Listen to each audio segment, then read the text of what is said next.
তীব্র তাপপ্রবাহে শ্বাসকষ্ট নিয়ে হাসপাতালে রোগীর চাপ। জান্নাতুল ফেরদৌসের বয়স ৩ বছর। তীব্র তাপপ্রবাহে প্রচণ্ড শ্বাসকষ্টে ভুগছিল সে। তার মা আসমা বেগম তাকে নিয়ে এসেছেন হাসপাতালে। শুধু জান্নাতি নয়, এরকম বহু মানুষ অসুস্থ হয়ে দিন কাটছে হাসপাতালে। এবারের মতো গরম আমি আমার জীবনে দেখি নাই। এই প্রথম দেখলাম এত গরম। বাড়িতে গরমের কারণে অসুস্থ হয়ে যায়, এই জন্য হাসপাতালে আসছি।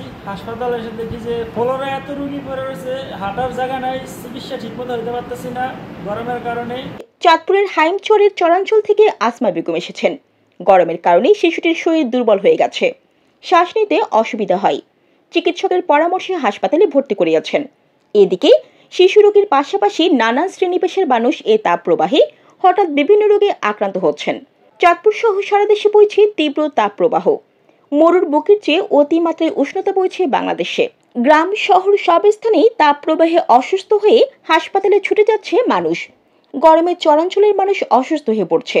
শ্বাসকষ্ট সহ বিভিন্ন রোগে আক্রান্ত হয়ে হাইমচর উপজেলা স্বাস্থ্য কমপ্লেক্সে প্রতিদিনই বাড়ছে রোগীর চাপ।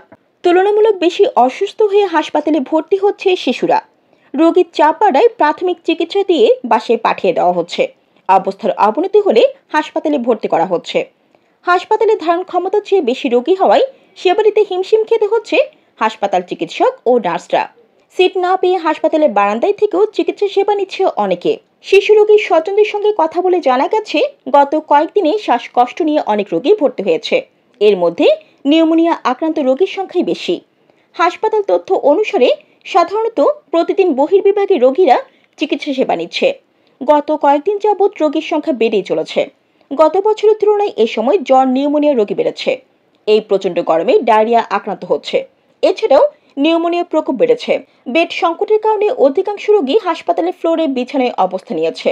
হাসপাতালে গিয়ে দেখা গেছে সেবা নিতে আসে রোগীরা গরমে হাঁসফাঁস করছে। প্রচণ্ড গরমে যখন বিদ্যুৎ চলে যায় তখন রোগীরা দিশেহারা হয়ে পড়েন।